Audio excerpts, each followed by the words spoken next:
Approximately 26 women have been murdered in BC each year for the last 10 years, with the exception of 2002, when that number escalated to 50. BC has more murdered and missing Aboriginal women than anywhere else in Canada. That fact and other startling information drives Tracy Porteous to work tirelessly to prevent and stop violence against women. Tracy is the Executive Director of Ending Violence Association of BC, and it is my pleasure to welcome Tracy Porteous to Studio 4 to tell us more. Thanks for doing this. My pleasure to be here with you, Fanny. That's a big task. Yes. Ending violence against women. Yes. How did you get involved in the field, in social justice work? Well, in about 1982, I was about 19 years old, and I volunteered at a sexual assault center in Victoria. And the work and the analysis and the importance of the cause just really resonated with me. And foolishly, I guess some would say, I quit my job as a cook in a restaurant so that I could volunteer full-time. And from there, I went on to get a lot of training in the area, became a staff person, and now I'm the executive director of a provincial organization that works on behalf of over 200 programs similar to that across BC. So what all of our programs have in common is that they respond to sexual assault, historical sexual abuse, domestic violence, and child abuse. So there's a lot of very dynamic women across our province that also work tirelessly every day and have been for many years to try to provide some support and ultimately end violence against women, of course. Yes, of course, and there are some dynamic men who would like to help do that too. Yes. Not enough, but some. Yes. Over the last, I would say, about 10 years, there's been a small but growing group of men who are wanting to stand beside women and help us move the cause of ending violence against women, yes. Yes, hence Don't Be That Guy, the Vancouver Police Department initiative. Yes. And yours, Be More Than a Bystander. This is a very proud time for us. Women in BC and across Canada and around the globe have been trying to speak up about violence against women for a long time. We've been talking to anybody who will listen, policymakers, police, anybody who will take this issue seriously. And women have largely been doing this on our own without the help of men. And so the Be More Than a Bystander project came about with a friend of mine who is a communications expert who has a lot of connections in the sports field, got us a meeting with the BC Lions Football Club. We had a vision of wanting to connect with male professional athletes because they're such icons for young men to really step up and to be talking to men and young men about the importance of them speaking up about violence against women. And is the campaign targeted at 18 to 26 or the younger man or the middle-aged man or all men? All men. It's multifaceted. One of the things the BC Lions are going to be doing over the next 2 years, they're going to be going into schools and reaching young men and girls, for that matter, between the grades of 8 to 12. But during BC Lions football games, there's going to be a lot of education provided in the stadium, in the game program that people purchase. And we're hoping we'll see the ads that BC Lions players have done, public service announcements, broadcast on television. How great. But as you know, breaking the silence on violence against anyone is so important, but the silence around violence against women is still there in many cases, in upper socioeconomic places, downtown east side, the fear, the root of it. Do you understand it more? You've been working in the field for so long. Well, the causes. Yeah, I mean, these are big, important questions, and I think that how we socialize men and boys, how boys become men, is something that we really need to take a look at. If you look at the old movies in the Hollywood days of Humphrey Bogart and you look at the size of his muscles, he was a pretty scrawny guy and he had a very small gun. And then you sort of fast forward that to James Moore in the James Bond movies in the 1970s. He was a little bit more muscular, still a little flabby and kind of had a small gun. Fast forward that to Arnold Schwarzenegger with the big, huge, pumped up muscles and the massive gun. And I think that tells us a bit of a story about how men and boys are socialized and how they feel they're expected to appear in the world. And there's so many violent images on television. I think we're so desensitized. I think that there's so much more that we need to do to create opportunities for kids to learn about what being in a healthy relationship is about. Having empathy. I think empathy is one of the things. We have a crisis of lack of empathy in our society. And because I think that for somebody to sexually assault another person or to kick them or to murder them, you have to be without empathy. And you know, boys aren't created evil, you know. I mean, I think that this is something that boys learn over time, and we need to do something to intervene and create opportunities for more of an empathic framework and understanding for everybody to come from. Of course, and if it's about power, patriarchy, I've never quite understood it. I do know that the question you're always asked, and most people who work in transition houses are always asked, why does the woman stay? Right. If a man hits you or a man threatens you or abuses you psychologically, why would a woman stay? Right, and that's an important question, and I think you're right, one that most people don't understand.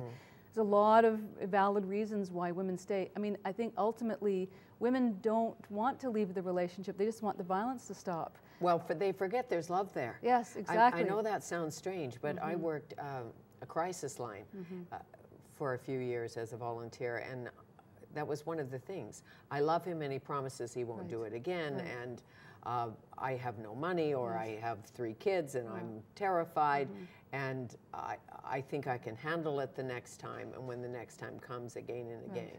Right. There's a lot of social supports that are missing that women need in order to be supported to leave. Ultimately, you know, we need to provide programs for men who are using violence in their relationships so that they can learn to unpack that and undo that. But safe housing is something that we're sorely lacking in communities across the province. So when a woman leaves, I mean, what choices does she have?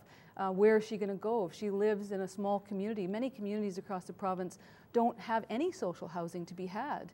If you live on reserve and you're looking to leave your relationship, where do you go? You often have to leave the reserve. So I think that there's a number of big infrastructural supports that we need to address. Social assistance, most people can't make a go of surviving on social assistance. Not that any women who experience violence would stay on social assistance for a long, long time, but there needs to be that social safety net there where women and their kids can fall into to access support. And while we've moved a lot over the last 20 to 30 years in the province, there's more support, there's more counseling and advocacy. We've still got such a long ways to go. A long ways to go, and as you know, it's not cool to smoke. Right. You may have noticed. Yes. Just not cool to smoke anymore. I've just quit myself in the last 2 years. Good.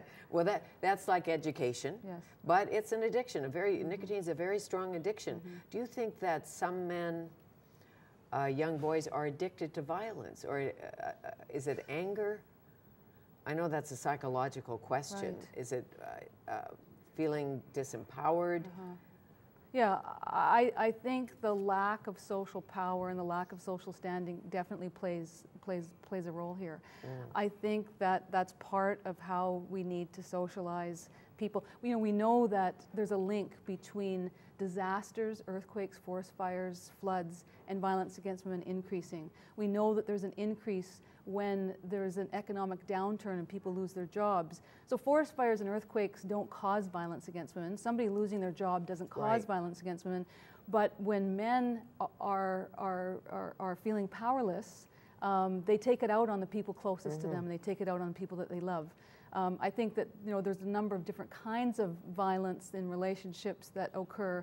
But ultimately, I think that when you have a disempowered person, men in particular, they're more likely to commit violence. Sure, it sounds trite, but you could say, hit the wall, not me. Right, yeah. Put your fist through the wall, not me. Hit the car. Right. Don't care, but the idea of needing to hit. Yeah.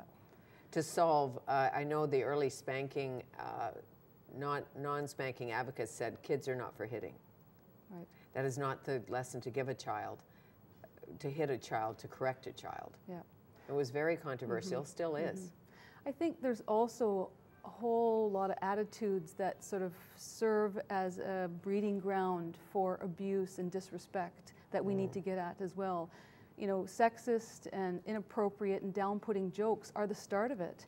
And if there's no intervention at that level, I think that it sort of paves the way to allow violence to happen later. And I think that men are privy to those kinds of derogatory statements and jokes about women way more than women. I mean, most men, I mean, in terms of that are politically correct or have any education at all, don't use that kind of language around women. But I've talked to so many men over the last number of years that have said in locker rooms, you know, on the soccer pitch, at hockey, at work, I know that there's guys around me that are abusing their girlfriends or are totally abusive to all the women around them.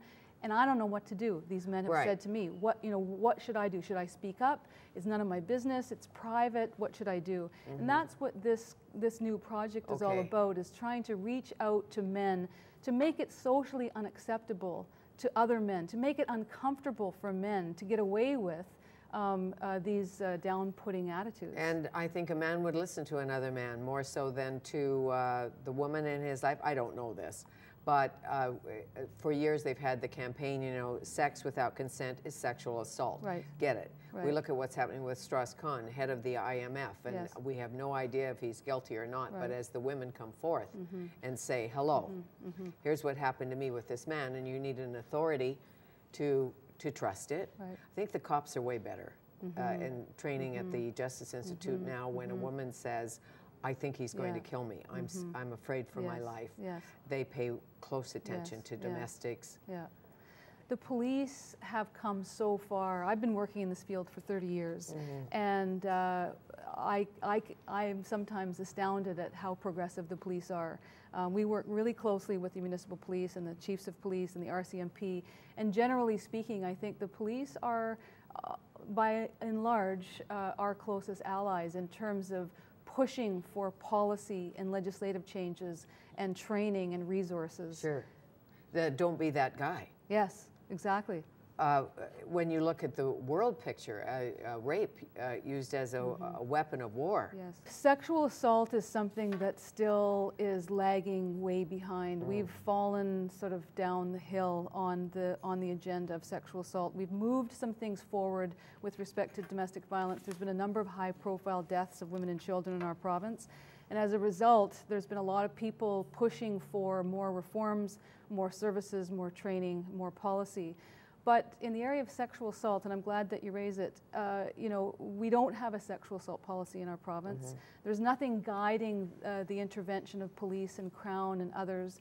And, you know, serial sex offenders, such as William Pickton and others in the province, they're not born.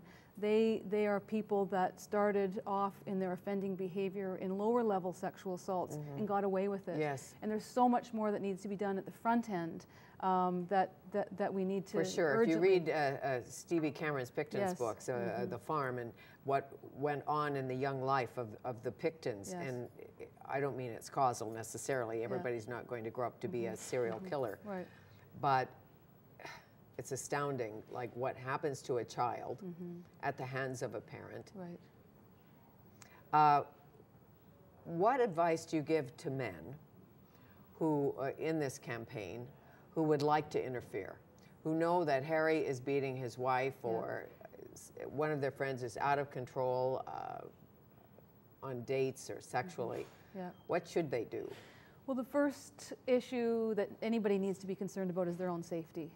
So we're you know, in the middle of a fight where the feelings and and the behavior is escalated.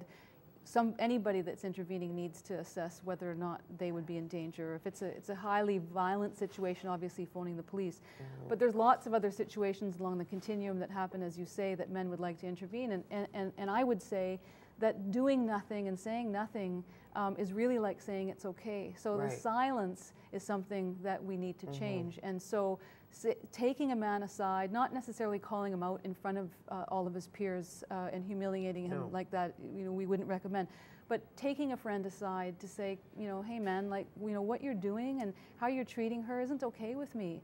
And, you know, you've got a problem, because really for somebody to be behaving like that, they've got to be at their lowest themselves. And so to have some empathy for that guy, but to be clear that you're not going to accept the behavior. Right.